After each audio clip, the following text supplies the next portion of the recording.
Hay historias que se pudren en silencio, que fermentan en la soledad más absoluta, lejos de los ojos de un mundo que avanza demasiado rápido para mirar hacia atrás, hacia los rincones olvidados por los mapas y por la memoria colectiva. En las entrañas profundas y majestuosas de la Sierra de Oaxaca, una región de México donde la belleza es tan abrumadora como su aislamiento, existen pliegues en la tierra y en el tiempo donde la vida transcurre bajo sus propias leyes, a menudo crueles, primitivas e incomprensibles. Nadie, absolutamente nadie en las comunidades cercanas, sabía lo que se escondía detrás de la cortina de niebla perpetua que abrazaba la Cañada de los Lamentos, un lugar cuyo nombre, transmitido por generaciones que ya no recordaban su origen, parecía una profecía autocumplida, una advertencia susurrada por el viento. Allí, en una choza que era más una extensión de la tierra que una construcción humana, una familia vivió una mentira que se extendió como una mancha de aceite sobre el agua del tiempo durante más de 60 años, un secreto de sangre, silencio y polvo que desafía nuestra comprensión de la humanidad, de la familia, de la soledad y del horror en su forma más pura. Esta no es una leyenda inventada para asustar a los niños alrededor de una fogata. Es una herida abierta, supurante, en el corazón geográfico y social de México. Una historia de carne, hueso y almas rotas que nos obliga a hacernos las preguntas más incómodas. ¿Qué ocurre cuando la sociedad le da la espalda a los suyos, cuando el olvido se convierte en el cómplice silencioso de lo impensable? ¿Qué monstruos nacen en la oscuridad de la indiferencia? Lo que están a punto de escuchar es perturbador, es denso, es crudo y es dolorosamente real. Es el testimonio de cómo la ausencia total de mundo puede crear un infierno privado, un ecosistema de locura con sus propias reglas de supervivencia. Si te interesan las historias que nadie más se atreve a contar, las que el sistema prefiere archivar y olvidar, las que nos muestran las grietas más profundas y oscuras de nuestra propia condición humana, suscríbete ahora, porque lo que vas a escuchar hoy, te lo aseguro, te cambiará para siempre. Este es un viaje a las tinieblas del corazón humano, y necesito que me acompañes hasta el final, no solo para conocer los hechos, sino para entender por qué la luz, a veces, llega demasiado, demasiado tarde. Todo comenzó no con un grito de auxilio, sino con el susurro casi inaudible de la burocracia. Lucía era una trabajadora social recién egresada, armada con ese idealismo frágil y feroz que solo la juventud sin cinismo posee.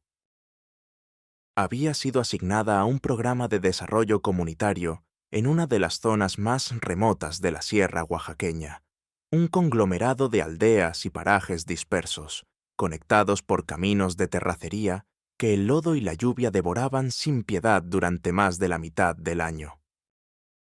Su trabajo, en teoría, era simple: actualizar censos de población, verificar la aplicación de vacunas, detectar casos de desnutrición infantil. Una tarde de martes, combatiendo el tedio y el calor en la pequeña presidencia municipal, decidió organizar un viejo archivador metálico oxidado que todos usaban como tope para la puerta. En el último cajón, uno que chirrió como un alma en pena al ser abierto, encontró una carpeta de cartón amarillenta, manchada por la humedad. El nombre en la etiqueta, escrito con una caligrafía elegante, pero casi borrada por el tiempo, decía: Familia Ríos, paraje El Silencio, negativa de contacto, censo 1978. Era un fantasma en el sistema, un cabo suelto de una época pasada. Nadie en la oficina actual recordaba a esa familia.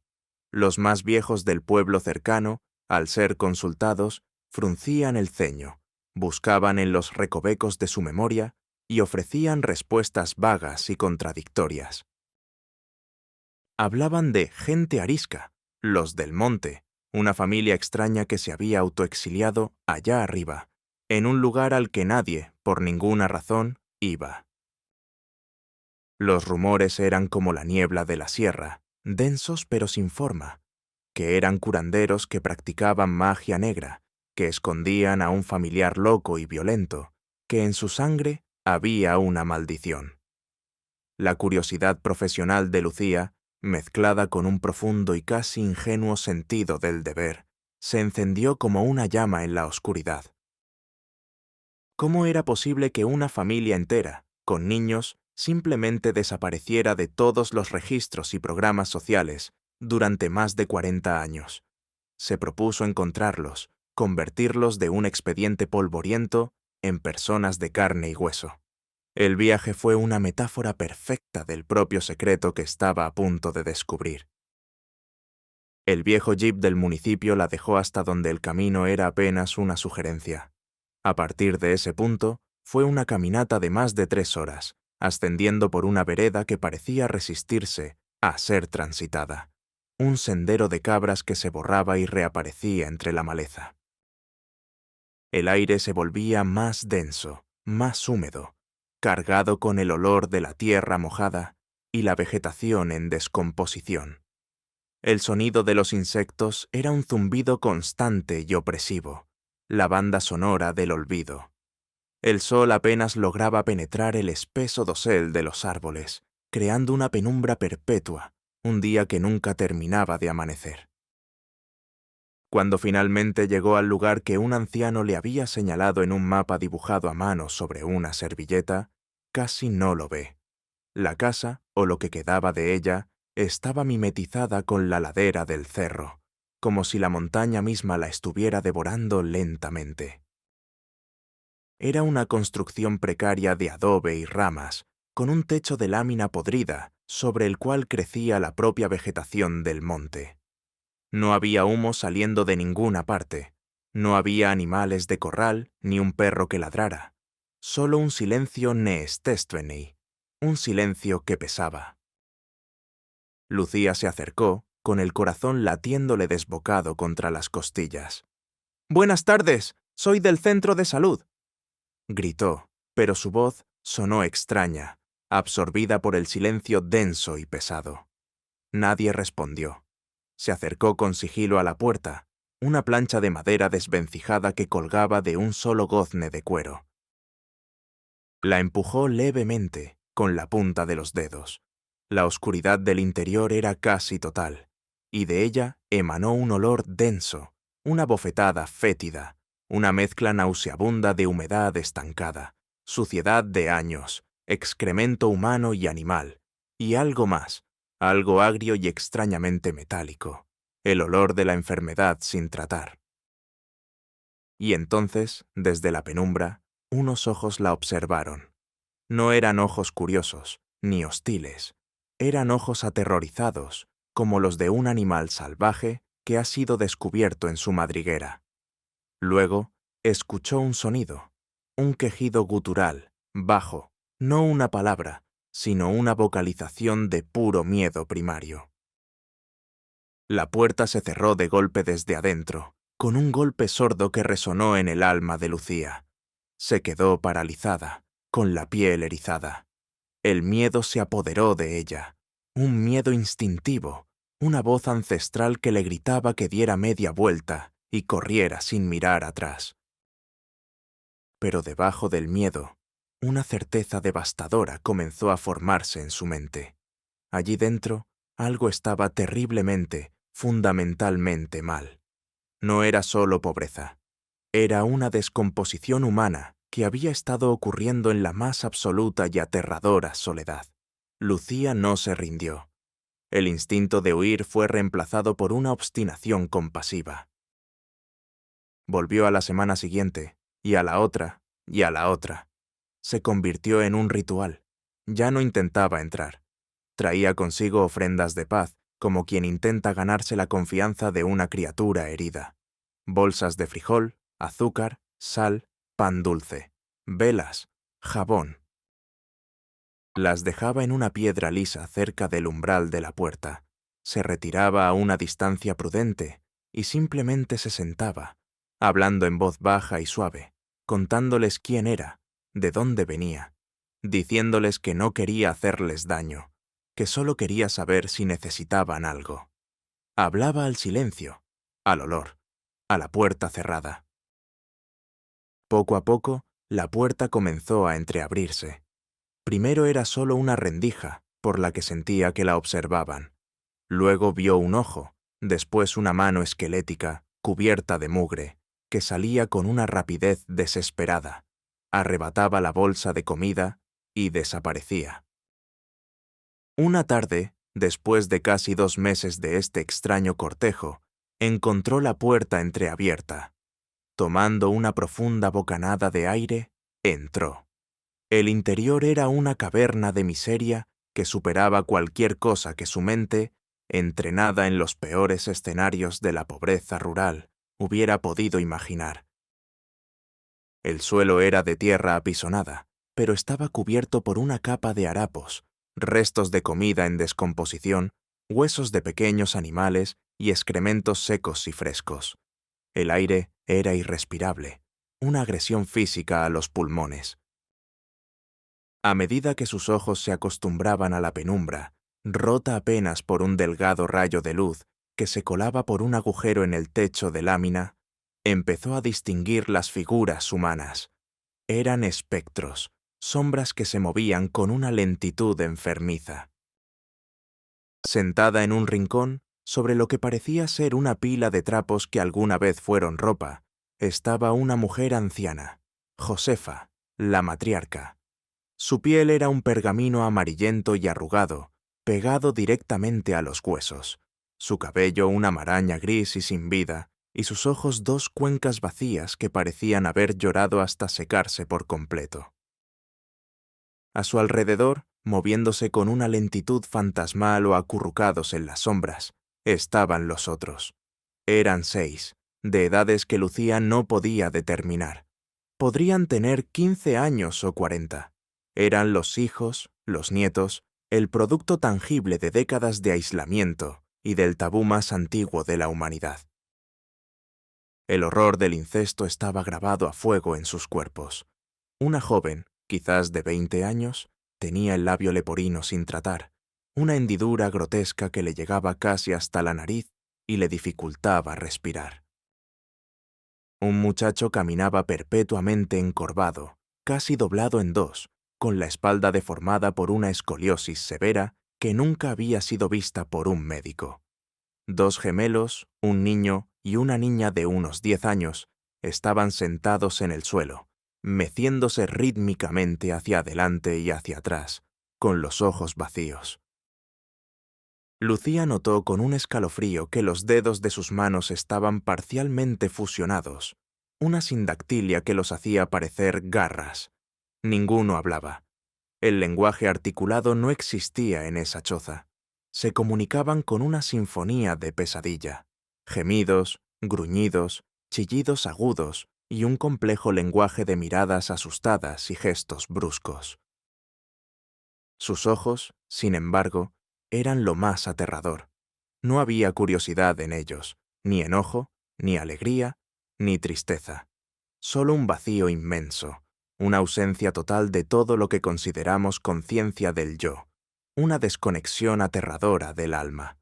El hogar era un único espacio multifuncional donde dormían, comían, defecaban y nacían. Su dieta era una lucha por la supervivencia. El maíz y los frijoles que Lucía ahora les llevaba eran un lujo. Antes de eso, sobrevivían de lo que podían recolectar en el monte: raíces amargas, insectos, larvas, alguna hierba que Josefa recordaba como comestible. Dormían todos juntos, en un montón indistinguible de cuerpos y harapos sucios, buscando un calor corporal que la choza no podía ofrecer en las noches frías de la sierra. La interacción entre ellos era primitiva, casi animal, pero con destellos de una humanidad distorsionada.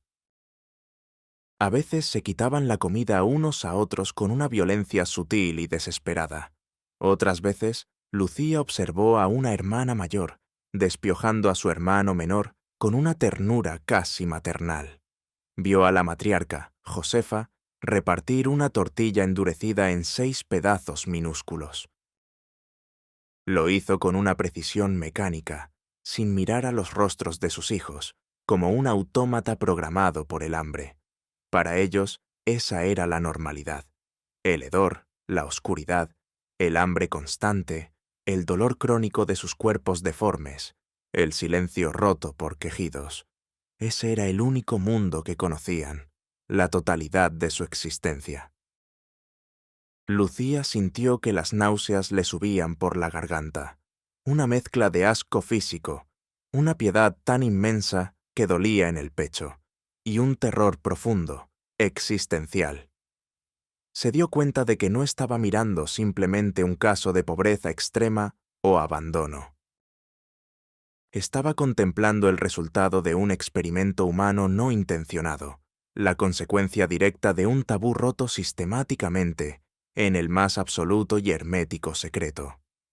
La familia Ríos no solo estaba aislada del mundo, estaba aislada de la propia humanidad, convertida en una tribu perdida en el tiempo.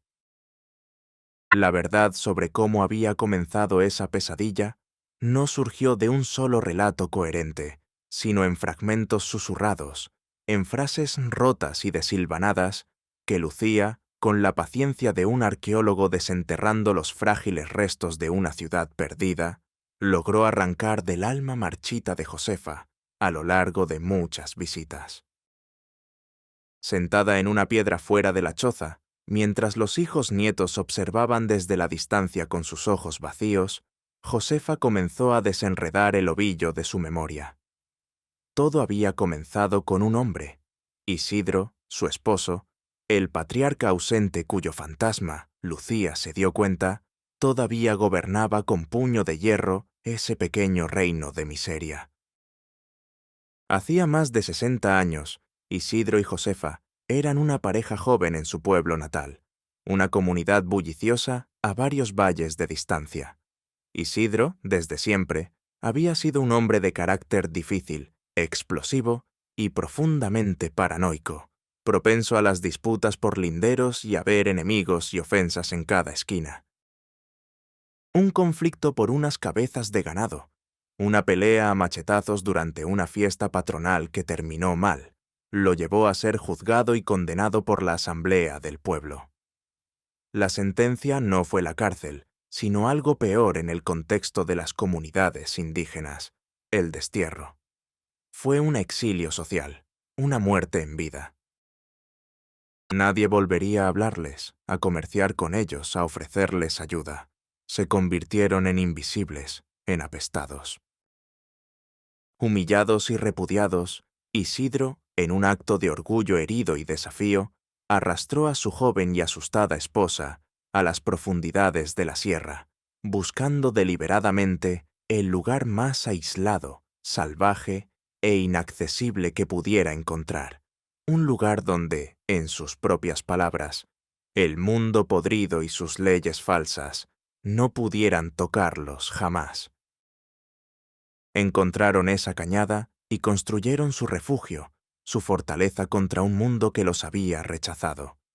Pero el aislamiento total, en lugar de calmar el espíritu atormentado de Isidro, actuó como un catalizador, alimentando su paranoia hasta convertirla en una locura mesiánica y controladora. Se convenció a sí mismo de que el mundo exterior era el infierno, una fuente inagotable de pecado y corrupción. Él, y solo él, era el guardián de la pureza de su estirpe, el Noé de su propio diluvio personal. Se convirtió en el profeta, el Dios y el carcelero de su propio reino de miseria. Tuvieron hijos, y a medida que éstos crecían, Isidro les prohibió estrictamente cualquier contacto o curiosidad por el exterior, que para ellos ya era solo una leyenda, un cuento de monstruos y demonios que su padre les narraba junto al fuego.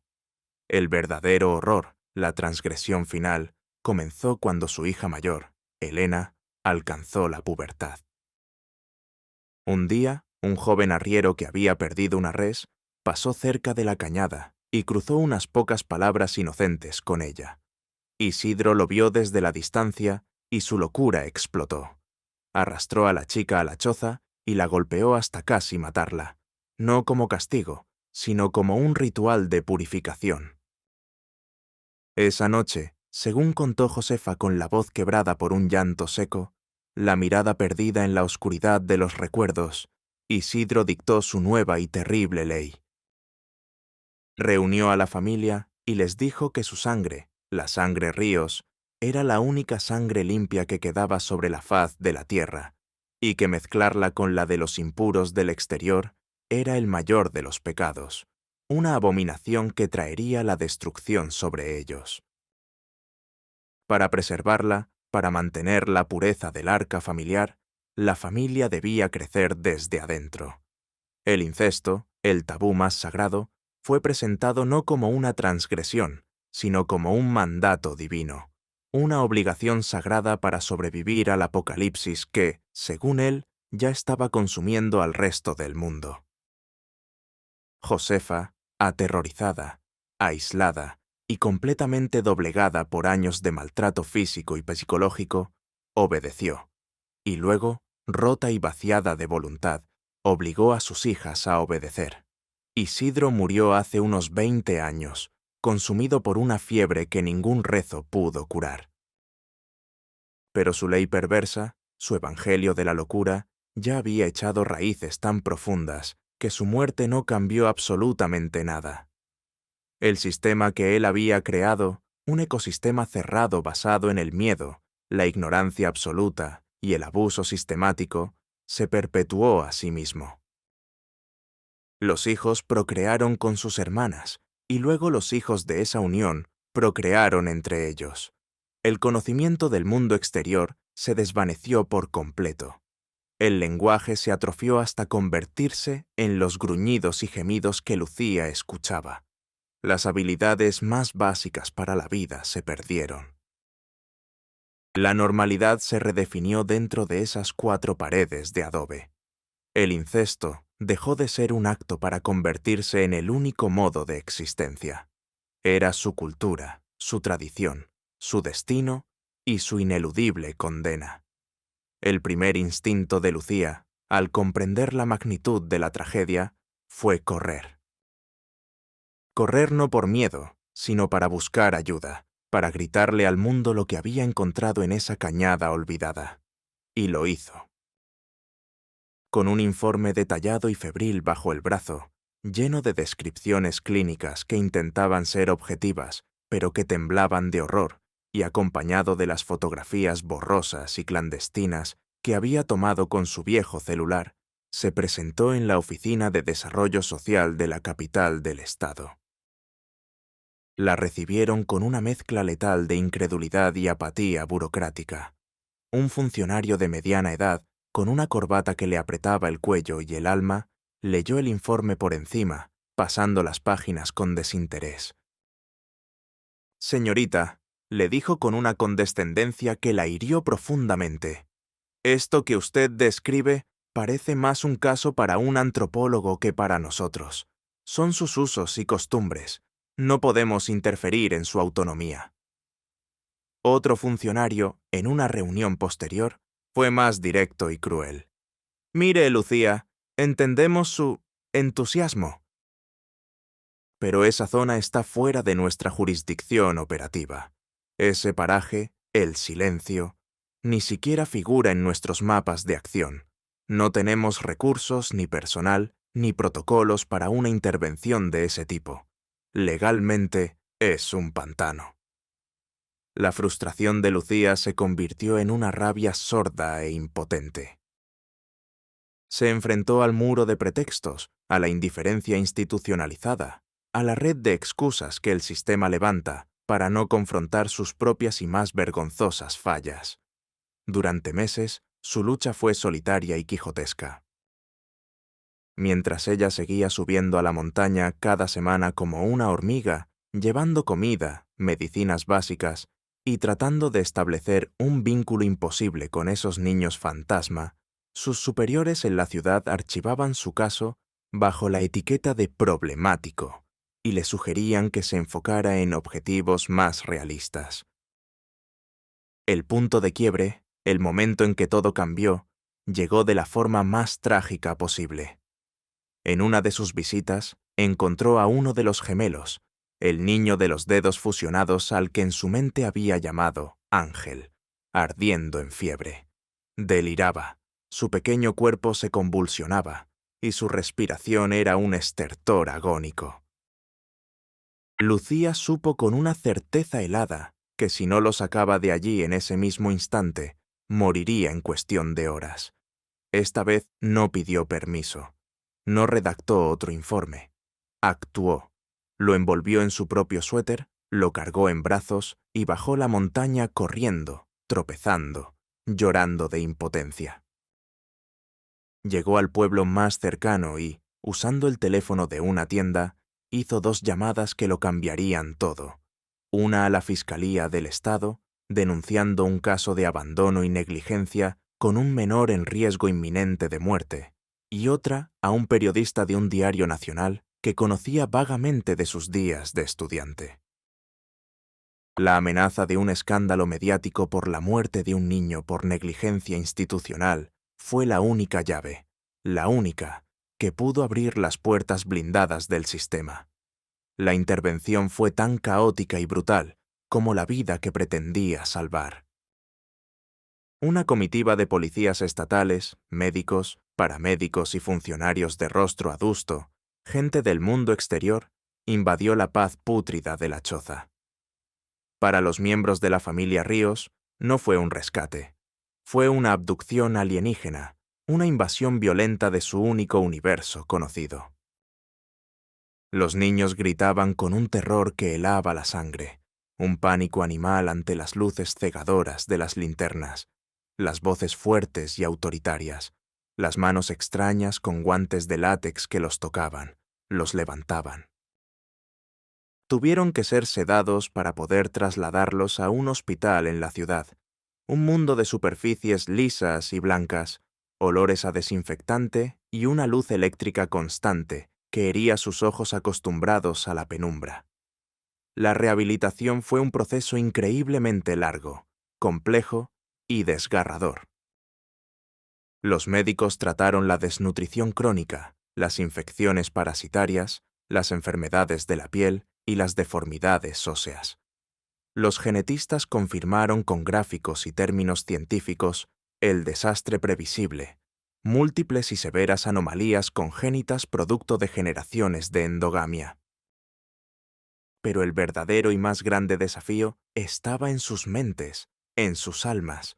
Psicólogos, psiquiatras y terapeutas se enfrentaron a un abismo de silencio y trauma. ¿Cómo le enseñas el concepto de yo a alguien que solo ha existido como parte de un nosotros primitivo y fusionado? ¿Cómo construyes un individuo donde solo hay un miembro de la manada? La reacción inicial de los niños en el hospital fue el mutismo total y la autoagresión. Se golpeaban la cabeza contra las paredes, se mordían los brazos, se negaban a comer cualquier cosa que no fuera triturada. Se acurrucaban en los rincones más oscuros de sus habitaciones, huyendo de esa luz implacable. El mundo exterior era una sobrecarga sensorial insoportable.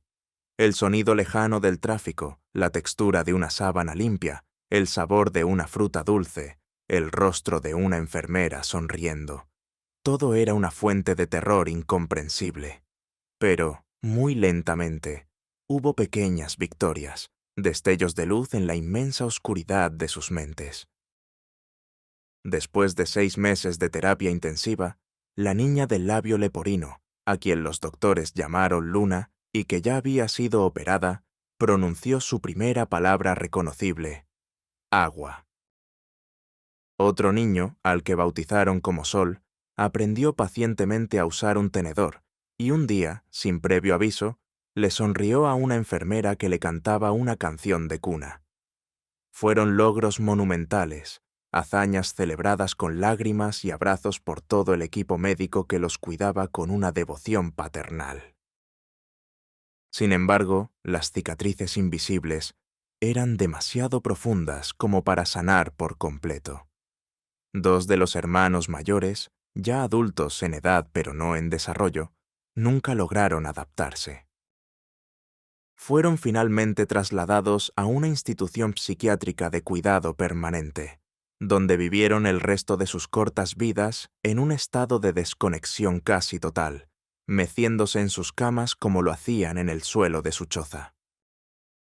Los más jóvenes tuvieron una mejor oportunidad, pero el trauma los acompañaría siempre, como una sombra pegada a sus talones.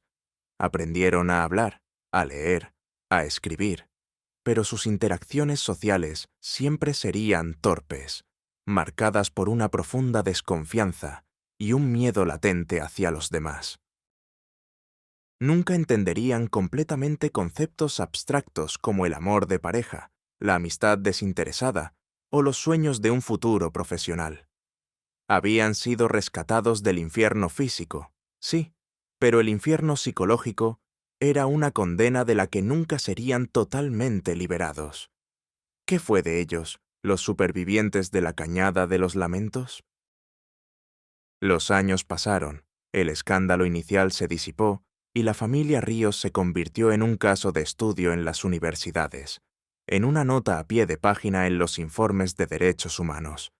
Josefa, la matriarca, la primera víctima y la perpetuadora involuntaria de la tragedia, murió en un asilo para ancianos 2 años después del rescate. Murió en una cama limpia, pero su mente nunca abandonó la choza. Hasta su último aliento, llamaba a las enfermeras con los nombres de sus hijas y preguntaba si Isidro ya había vuelto del monte. Los niños, ahora convertidos en jóvenes adultos, fueron ubicados en diferentes hogares de acogida y centros especializados que pudieran manejar sus necesidades únicas. Luna, la niña que fue operada de su labio, descubrió un talento inesperado y tranquilizador en la costura. Hoy trabaja en un pequeño taller, creando diseños coloridos con una concentración absoluta. Es callada, casi no habla con sus compañeras, pero a veces, cuando cree que nadie la mira, mientras pasa sus dedos por una tela suave, una pequeña sonrisa se dibuja en su rostro reparado. Sol, el niño de la espalda torcida, encontró su propia paz en la jardinería. Trabaja en un centro comunitario, cuidando de las plantas con una devoción casi religiosa. El contacto con la tierra, con el ciclo de la vida y la muerte de las flores, parece ser el único lenguaje que lo conecta con su pasado sin herirlo. Y Lucía, la trabajadora social, la mujer que rompió el silencio, fue despedida de su puesto por insubordinación y por saltarse los protocolos. Perdió su trabajo, pero en el proceso ganó una familia rota a la que ayudó a remendar pieza por pieza. Nunca los abandonó. Todavía visita a Luna y a Sol todos los meses. A veces se sientan en silencio durante 1 hora entera en una banca del parque. No necesitan palabras. Su presencia constante es un ancla para ellos, un puente entre el mundo de sombras del que vienen y este nuevo mundo, lleno de luces y ruidos que todavía intentan descifrar. La historia de la familia Ríos nos obliga a mirar hacia nuestros propios abismos como sociedad. Nos confronta con preguntas incómodas y necesarias. ¿Qué es más aterrador? ¿La maldad activa y delirante de un hombre que crea un infierno privado? ¿O la indiferencia pasiva y burocrática de una sociedad que, sabiendo que existe un rincón oscuro, prefiere no encender la luz?